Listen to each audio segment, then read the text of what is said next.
नागपूरकरांना यावर्षी उन्हाळ्यामध्ये पाणी टंचाईचा सामना करावा लागणार नाही, कारण नागपूर शहराला पाणी पुरवठा करणाऱ्या धरणांमध्ये जवळपास 66% पाणी साठा जो आहे तो शिल्लक असल्याचं चित्र पाहायला मिळते आहे। महत्त्वाचं म्हणजे नागपूर आणि परिसरांमध्ये यावर्षी चांगला पाऊस झाला, त्यामुळे धरणांची पाणी पातळी जी आहे ती मोठ्या प्रमाणात वाढलेली होती। आणि आता जर बघितलं तर आता जानेवारी महिना आहे, फेब्रुवारी महिन्याला सुरुवात होईल आणि मार्चपासून कडाक्याचं ऊन सुरू होईल।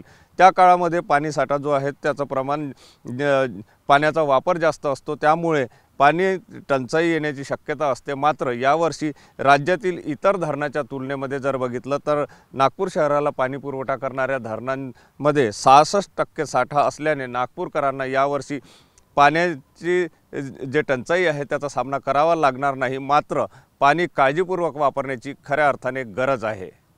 कॅमेरामन साईसह सुनील ढगे, TV9 मराठी, नागपूर।